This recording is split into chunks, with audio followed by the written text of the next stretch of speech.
Arthritis గురించి మీరు మాట్లాడుతున్నారు. ఈ రొమటాయిడ్ ఆర్థరైటిస్ అనేటువంటిది ఈ మధ్యకాలంలో బాగా చాలామందిని ఇబ్బంది పెడుతున్నటువంటి ఫ్యాక్టర్. అసలు ఈ రొమటాయిడ్ ఆర్థరైటిస్ అంటే ఏమిటి?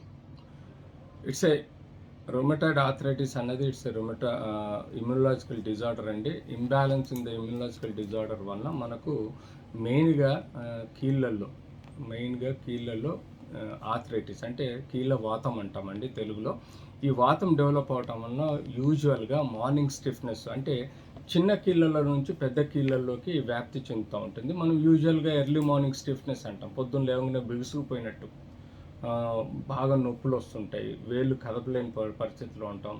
చిన్న కీళ్ళల్లో, చేతిలోని కాళ్ళల్లోని చిన్న కీళ్ళల్లో నొప్పులు మొదలవుతాయి. ఇది బేసిక్ సిమ్టమ్ రుమటాయిడ్ ఆర్థరైటిస్ కండి. అక్కడి నుంచి మనకు దినదినము అంటే ఈ చేతులలో ఉండే కీళ్ళల్లో ఒకలాంటి స్వెల్లింగ్ డెవలప్ అవుతుంది. స్వెల్లింగ్తో పాటు ఈ ఎముక కొనలు ఉబ్బడం మొదలవుతుంది. ఉబ్బడం అంటే దాన్ని మేము నోట్స్ అంటాం. ఆ నోట్స్ ఉబ్బడం వలన మనకు టిపికల్గా హిస్టరీ అంటే మార్నింగ్ స్టిఫ్నెస్ ఉంటుంది, కీళ్ళు పట్టుకోవడం ఉంటుంది, కీళ్ళలో వాప్తి, స్వెల్లింగ్, నొప్పి ఉంటుంది. నొప్పితో పాటు నడవలేని పరిస్థితి, డే అంతా కొంత ఎండ వచ్చేసరికి మళ్ళీ ఆ నొప్పులు తగ్గుముఖం పడుతుంటాయి. అంటే చలిలో వీటి యొక్క సిమ్టమ్స్ సైన్స్ ఎక్కువ ఉండి కొంచెం వేసవి కాలంలో తగ్గుముఖం పడుతుంది. ఇది టిపికల్గా రుమటాయిడ్ ఆర్థరైటిస్లో మనం చూస్తాం. ఆ తర్వాత పెద్ద జాయింట్స్ అంటే ఎల్బోస్, షోల్డరు, నీ joints, hip joints, ankle joints, ఇట్లాంటి జాయింట్స్ ఎక్కువగా మనం రుమటాయిడ్ ఆర్థరైటిస్లో సబ్సీక్వెంట్గా చూస్తూ పోతుంటాం. అంతేకాకుండా వీళ్ళకు కార్డియాక్ హిస్టరీ కూడా ఉంటుంది. అంటే రుమటాయిడ్ కార్డియాక్ హిస్టరీస్ ఉంటాయి. అంటే హార్ట్కి సంబంధించిన ఇష్యూస్లలో కూడా మనం రుమటాయిడ్ ఫ్యాక్టర్ చూస్తూ ఉంటాం. దీంతోపాటు యూజువల్గా రుమటాయిడ్ ఫీవర్ కూడా, అంటే ఫీవర్ అంటే జ్వరం వస్తుంది, కీళ్ళల్లో స్వెల్లింగ్ వస్తుంటుంది, రెడ్నెస్ తయారవుతుంది. అంతేకాకుండా కీళ్ళు వంకర్లు పోతూ ఉంటాయి. అంటే గ్రాడ్యువల్గా వీళ్ళు నెగ్లెక్ట్ చేయటం వల్ల కీళ్ళు వంకర్లు పోతూ ఉంటాయి. వాళ్ళు పనిచేయలేని పరిస్థితుల్లో కీళ్ళు వంకర పోవటం వలన నొప్పులు మొదలై అలా డిఫార్మిటీస్ డెవలప్ అవుతాయి. సో టిపికల్గా ఏమో మనం చూస్తుంటాము, రుమటాయిడ్లో చేతి వేలు ఇలా ఉండిపోతూ ఉంటాయి. అంటే నెగ్లెక్టెడ్ పర్సన్స్ ఎవరైతే ట్రీట్మెంట్ తీసుకోరో వాళ్ళలో ఇట్లాంటి వ్యాప్తి చెందే ప్రమాదం ఎక్కువగా ఉండి డిజీజ్ వైడ్ స్ప్రెడ్గా కీళ్ళల్లో అంటే మోకాళ్ళల్లో వాపు వచ్చేసి వంకర్లు పోవడం మొదలవుతుంది. సో ఇలాంటి సిమ్టమ్స్ని మనం పరిగణలో తీసుకొని దీన్ని స్పెసిఫిక్గా మనం సిమ్టమ్స్ సైన్స్ని బట్టి ఒక డయాగ్నోసిస్, బేసిక్ రక్త పరీక్షలు అంటే బేసిక్గా ఆర్థరైటిస్ ప్రొఫైల్లో మనం చేయాల్సింది రుమటాయిడ్ ఫ్యాక్టర్ ఒకటి, CRP levels, C reactive protein levels ఎక్కువగా ఉండటం, ఈఎస్ఆర్ లెవెల్స్ పెరగడం, సిఆర్పి లెవెల్స్ పెరగడం, రుమటాయిడ్ పాజిటివ్ రావడం, అంతేకాకుండా సెరో నెగిటివ్ టెస్ట్ పాజిటివ్ ఉందా నెగిటివ్ ఉందా చూడటం, అంతేపాటు యూరిక్ యాసిడ్ లెవెల్స్ కూడా చూసుకోవాల్సిన అవసరం ఉంది. సమ్ టైమ్స్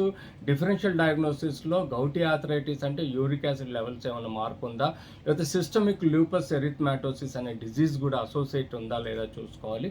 ఇలాంటి సబ్సిక్వెంట్ సోరియాటిక్ డిజీజెస్ ఉన్నాయా లేదని ఈ ఇన్వెస్టిగేషన్స్ అంటే ఎక్స్రే, కొన్ని బేసిక్ బ్లడ్ టెస్ట్లు, ఆర్థరైటిస్ ప్రొఫైలు, అంతేకాకుండా నెససరీ సిటీ ఎంఆర్ఐల ద్వారా కూడా ఒక్కొక్క యొక్క జాయింట్ అనటమికల్ పెథలాజికల్ చేంజెస్ కూడా చూడటం వల్ల మనం ఒక కన్ఫర్మ్ డయాగ్నోసిస్కి వచ్చిన తర్వాత ఈ రుమటాయిడ్ ఆర్థరైటిస్లో మనం స్పెసిఫిక్గా ఇనిషియల్గా non steroid anti inflammatory tablets అంటే పెయిన్ కిల్లర్స్, డైక్లోఫెనాక్ సోడియం కానీ, ఎట్రోకాక్సిప్స్ కానీ, లేకపోతే సబ్సిక్వెంట్గా ట్రొమడాల్ కానీ ఏమైనా మనం పెయిన్ కిల్లర్స్ ఇవ్వటం వలన కంట్రోల్ చేస్తూ సమ్ టైమ్స్ ఇవి స్టెరాయిడ్స్ ఇవ్వండి మనకు ఈ రుమటాయిడ్ని మనం కంట్రోల్ చేయలేం. సో బేసిక్గా మనము ప్రెడ్నిసోలాన్ అనే ట్యాబ్లెట్ 5 mg to 6 mg వరకు డైలీ సబ్సిక్వెంట్గా మనం ఇవ్వాల్సిన అవసరం ఉంటుంది. అంతేకాకుండా దీనికి మెథోట్రెక్సెట్ అనే ఒక డిజీజ్ మాడిఫైయింగ్ డ్రగ్ రుమటాయిడ్కి ఇవ్వాల్సి వస్తుంది. తద్వారా దీన్ని మనం కంట్రోల్ చేయొచ్చు. అంతేకాకుండా హైడ్రాక్సిక్వినోలిన్ SCQ అనే ట్యాబ్లెట్స్ కూడా ఇవ్వటం వల్ల మనం కంట్రోల్ చేయొచ్చు. బేసిక్గా వీళ్ళకి రెగ్యులర్గా ఫిజియోథెరపీ అంటే కీళ్ళు వంకర్లు పోకుండా, కీళ్ళు స్టిఫ్నెస్ డెవలప్ అవ్వకుండా ఎప్పుడు రెగ్యులర్గా అన్ని జాయింట్స్ ఫిజియోథెరపీ ద్వారా ఫ్రీగా ఉంచే విధంగా మనం ప్రయత్నం చేయాలి.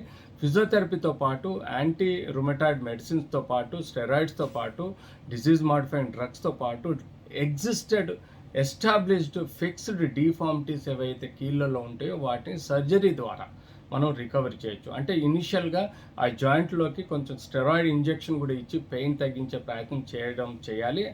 అంతకు మించి డిఫార్మిటీ ఫిక్స్డ్ ఉంటే దాన్ని కంపల్సరీ సర్జరీ చేయటం వల్ల మనం డిజీజ్ని కంట్రోల్ చేసే విధంగా, లేకపోతే డిజీజ్ని మాడిఫై చేసే విధంగా కీలు అంటే మోకాళ్ళు సపోజ్ రుమటాయిడ్ ఫ్యాక్టర్ పెరిగిపోయి కీలు వంకరపోయి నడవలేని పరిస్థితిలో ఉంటే జాయింట్ రీప్లేస్మెంట్ సర్జరీ చేయటం వల్ల కూడా వాళ్ళు మిగతా జీవితంలో హాయిగా నడిచే విధంగా మనం సర్జరీ చేసి రికవర్ చేసే విధంగా ఈ రుమటాయిడ్ డిజీజ్ని కంట్రోల్ చేయొచ్చు.